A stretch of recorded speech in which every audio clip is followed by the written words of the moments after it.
Welcome to Newsfeed. I'm Tom Mustin. Today we're talking about special accommodations for vaccinated people, including some pretty good seats at sporting events. Plus this. We need to see what is the truth of what's going on across our country as it relates to police officers and their taking of lives of people. The efforts to give everyone a better idea of how often police officers are using force. But first, Rutgers has become the first university to require the COVID-19 vaccine. The New Jersey school says students enrolled in the fall semester will have to get vaccinated to attend in-person classes. People taking online courses are exempt, along with students who provide medical or religious reasons. Pfizer has started testing its COVID vaccine on younger children. Nearly 150 kids from 6 months old to 11 years old will be part of that trial. Moderna also recently expanded its trial to include younger children. Meanwhile, vaccinated fans are getting their own section at some NBA games. The Miami Heat will be the first team to start doing this at their game next Thursday. Other teams are expected to follow suit. The NBA says these vaccinated sections are allowed under specific conditions following local and state health and safety guidelines. I think these vaccination sections will play a big part in this transition period where you have some of the population that's vaccinated and some of it that's not. But I think when we get to the end of the calendar year, when most folks are fully vaccinated and we reached herd immunity, you'll see these start to phase out and hopefully we'll return to normalcy. The Heat will have two sections for a total of 450 fully vaccinated fans. Groups will be separated by one seat and masks are still required. Fans are required to have their final shot at least 14 days before the game. Kids aren't allowed in the section, even if their parents have been vaccinated, since kids can't get the shot just yet. There are folks that have wanted to come to games that are in our season ticket membership base that didn't quite yet feel comfortable. But now that we have this section reserved for folks that are fully vaccinated, they're excited to come back. Now, once fans arrive, they have to verify they've been fully vaccinated by showing their COVID-19 vaccination card and a photo ID. Then they'll get a wristband showing that. They won't have to do an on-site rapid test or be scanned by COVID-19 detection dogs unless they're sitting within 30 feet of the court. That COVID detection dog screening started at Heat games at the end of January. They tell us they have had to turn some fans away because of the dogs detecting something, but it's not clear how many fans have actually tested positive for COVID after that. The dogs have been specially trained to identify an active virus, so the Heat say they will not flag people who have received the vaccine. A small number of fans who haven't been vaccinated are still allowed at games as well, just in a separate section. Lawsuits have already been filed over Georgia's new voting restrictions. The suits claim the new voting requirements the governor signed into law yesterday will make it harder for minorities to vote. The law includes new restrictions on voting by mail. And for the better part of last year, the conversation surrounding race in America has been growing. Colleges and universities are playing a central role in keeping that conversation alive.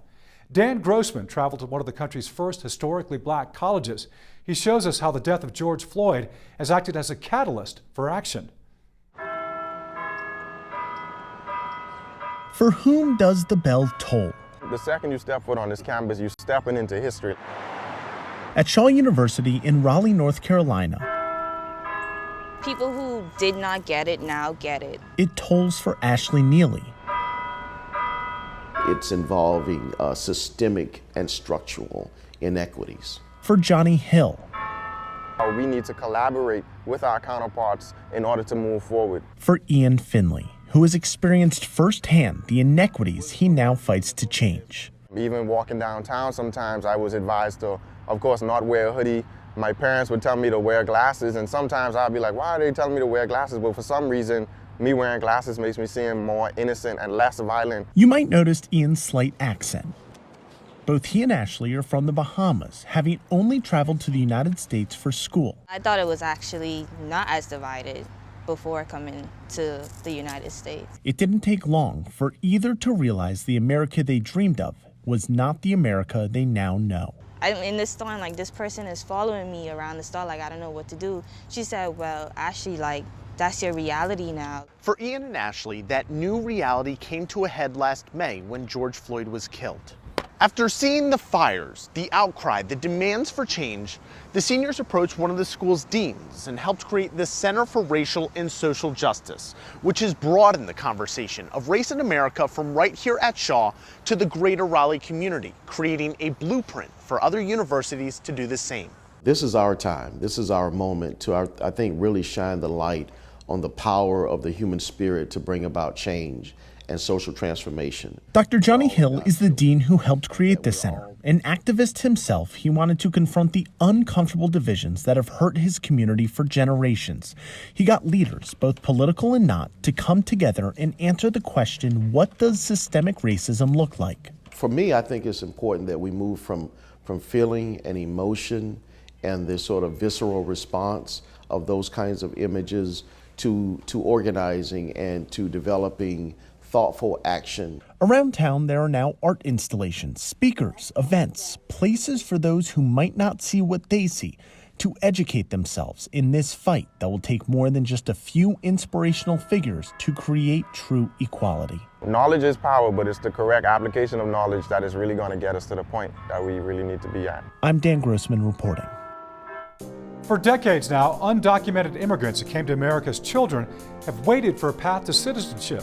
Next on Newsfeed, we're looking at the newest shot. It's making its way through Congress.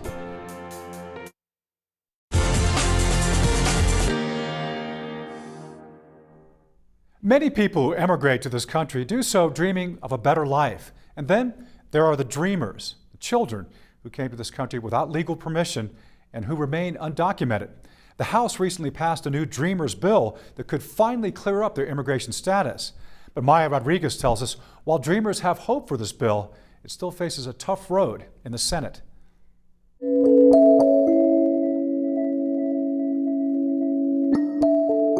For 20-year-old Yatsiri Cruz, I was brought to the United States when I was 9 months old. America is home. Most of us dreamers came to the United States as children, not even knowing, and this is all we know. Cruz, who goes to college and works as a paralegal, is one of 2 million people living in the country and legally allowed to work, known as dreamers. We're citizens without the title. We're citizens without the title, without the benefits, without being recognized. The name Dreamers comes from the Development, Relief, and Education for Alien Minors, or DREAM Act of 2001. In the 20 years since, there have been 11 versions of the bill introduced in Congress. None have become law. President Obama, through an executive action, allowed dreamers to apply for the Deferred Action for Childhood Arrivals program, or DACA. But it's just that, deferred action, and offers no pathway to citizenship. But now, there's hope for change. It's not just numbers, it's actual people that this is affecting. Irvin Gonzalez is with CASA, an immigration advocacy organization. We provide services and community organizing. The House of Representatives recently passed a new Dreamers bill that could finally give some clarity to their immigration status. It now heads to the Senate, where it faces an uphill battle. We're very happy to see the first step pass and waiting for the full act to pass. So now it's to continue to keep that pressure. The White House, the Senate was all one because of these promises you made for the immigrant community. So it's now to uphold and keep those promises that you made. To 20-year-old Yatsiri Cruz, We have hope. We have hope. that means speaking out and sharing her story publicly. I think we give our full and 100% to this country and to our people, our community. In the hopes of a chance to stay. In York, Pennsylvania, I'm Maya Rodriguez. With the housing market so competitive right now, renting to own may sound like a good option.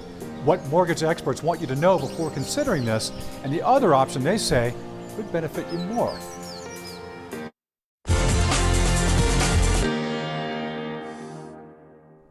The FBI's National Police Use of Force database now covers a greater share of local police officers than ever before.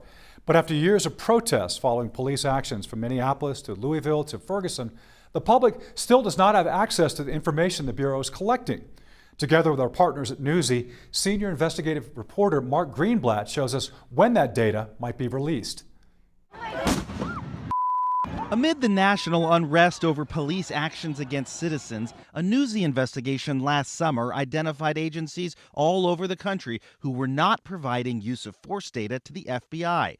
The Bureau wants reports about any serious use of force incident and any time an officer fires their gun at someone. Now, many large departments have begun participating, including the city where the nation's eyes will be next week for the trial of a Minneapolis police officer. After the George Floyd killing, police there told Newsy, "We're not sharing this data," but the agency did an about-face. Nationally, FBI data shows more than 850 agencies have begun sending the FBI data since our first report. One lawmaker wants to make reporting from every agency in his state mandatory. This bill is designed to turn on the lights. Missouri State Representative Bruce DeGroat's Police Use of Force Transparency Act passed unanimously out of 2 committees already. And the Republican says that he's got the important backing of Missouri's governor. I want people to be able to identify those hot spots. If there are police departments in the state of Missouri that are misusing their powers, we should know about it. The most recent FBI data shows only 17 out of over 600 agencies in Missouri participated in the FBI's program. But the legislation in Missouri could add to what the FBI says is a sudden surge in participation nationally. New numbers the FBI shared with Newsy in advance of its next update show that as of mid-March, almost 52% of sworn officers are employed by agencies now participating in the Bureau's use of force program. That's up from 41% of officers last summer. The FBI says it needs participation from 60% before it can publicly release any national or regional data. The importance of this data is not just identifying one incident here or there. It's identifying patterns of incidents, patterns of behaviors that may lead to higher levels of violence. Stephen Lewis is the police chief in Ellisville, Missouri, outside St. Louis. We need to see what is the truth of what's going on across our country as it relates to police officers and their taking of lives of people. The FBI will release a new list of agencies who've come online later this spring. For now, the Bureau tells Newsy that many states are looking to require reporting, which may be needed. In Texas, Dallas PD promised Newsy last July that they would start reporting to the FBI from this point forward. But we found out they never followed through. A spokesperson told Newsy, "I cannot provide you an explanation. Thank you for bringing this to our attention," and added Dallas police had started the process to join as of today. I'm Mark Greenblatt reporting. Many real estate and financial experts are calling the current housing market a boom and not a bubble. Demand is driving up home prices. New construction hasn't been able to keep up with that demand and is only getting more expensive. Homes that are available are selling fast, at least a week earlier than this time last year. To realize that you might make an offer on like 8 houses before one is accepted. And if you know that going in, it kind of takes away the disappointment and the disillusionment. What's also different now from the housing crisis is lending is tighter. That is some people considering rent-to-own options. But a mortgage expert from NerdWallet says it shouldn't be a first option for most people. A lot of times rent-to-own is best for people who can't qualify for a mortgage and they've found their dream home. You know, it might be just a really wonderful place in a wonderful neighborhood. It might be something that has been passed down through the family and this is the only way to get it. Lewis says while it may be challenging, you're better off saving money on your own while you rent rather than letting a company or individual hold on to it. There's a new startup company offering people a path to home ownership through renting. The site Divvy Home says about a quarter of your monthly payment go towards your savings for a down payment. But if you decide not to buy the home and cash out your savings, there is a relisting fee. The prices you buy are also preset. That's why Lewis says if you do consider rent to own, have an independent appraiser and real estate attorney look over the property and the contract and make sure you take steps to qualify for mortgage at the end of your rent to own agreement. New Zealand just passed a measure that allows workers to take paid leave after a miscarriage. In the U.S., unpaid leave is possible when this happens, but that's something many Americans can't afford to do. Doctors and policy experts alike hope the change overseas gets people talking. I'm hopeful that that policies like this will help normalize that this is a very real trauma for people that has physical and emotional recovery needs. Because of the New Zealand policy, I think that in itself can be healing and validating for people, and it makes us realize, wait, how often is this happening? Between 10 and 20% of known pregnancies in the U.S. end in miscarriage, according to the Mayo Clinic. But they say the actual number is likely much higher because many go unreported. Under New Zealand's policy, men and women get 3 days of paid leave. But for women, recovery is physical too and can take longer than a month in some cases. However, employers offering any amount of paid time can benefit the workplace. Not only do workers need those policies, but that they also are not damaging to the economy, to businesses, and in many cases are really beneficial. As the conversation on miscarriage grows, it can also open the door to social support networks. The more people that you feel comfortable telling, the more opportunity there is for you to have support or learn about some of those support groups. People then will connect you to people that they know or different organizations that they know. Some of the best support for after a miscarriage can be found through online support groups in your area. I think it's definitely an unconscious bias and sort of a lack of understanding that there's a different market out there. Finding the right wig for a woman of color can be difficult. Next on Newsfeed, how one group is working to fix this.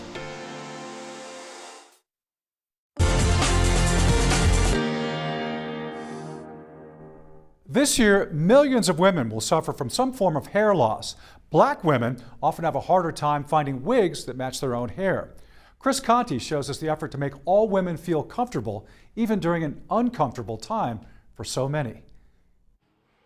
Empty chairs at salons across the country filled up fast once lockdowns were lifted. Patricia Wixson saw it firsthand. It is a normalcy thing that all women will talk about it who come in. For 30 years, she's been a hair replacement specialist.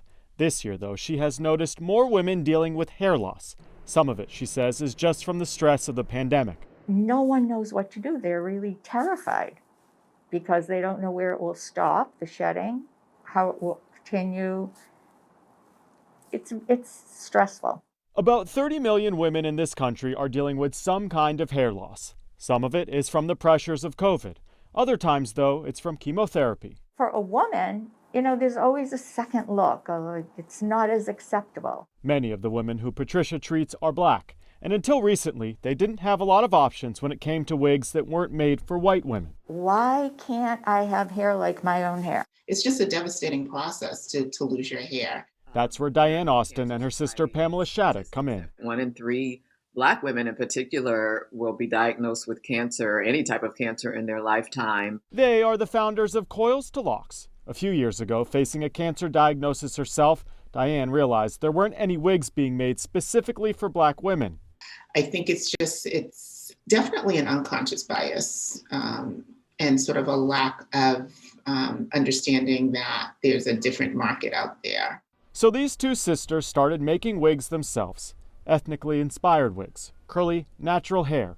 The wigs are now being sold in hospitals all over the country, most covered by insurance. You want to look in the mirror and just feel like you have some control over all of these physical changes that are happening. In the last 20 years, despite a universal drop in mortality rates, there's been a rise in the number of African American women with breast cancer, at an almost 42% higher rate than that of white women, making these wigs all the more important. There are patients who oftentimes will not take chemotherapy because they're afraid of losing their hair. As for Patricia Wixson, she no longer must alter wigs for her Black clients. Instead, they now have dozens of natural choices to pick from. You're just not hung up and held back by some of the things that you were held back on. And so women are thinking, this is who I am. This is who I want to be. Helping women feel beautiful both inside and out, one hairdo at a time. I'm Chris Conti. And that does it for us today. I'm Tom Mustin. This is Newsfeed.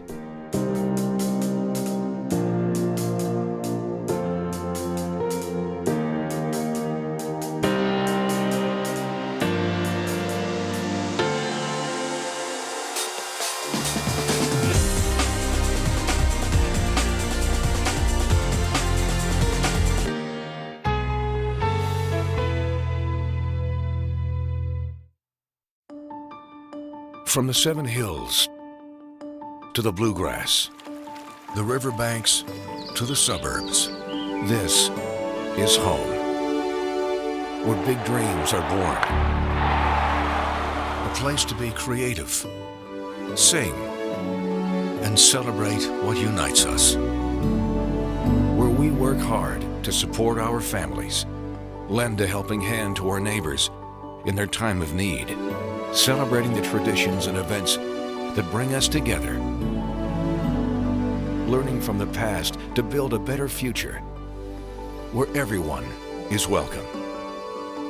And our roots run as deep as the love we have for this place. Because this is our home too. Owned by the same Cincinnati company for more than 70 years. And what matters to you matters to us.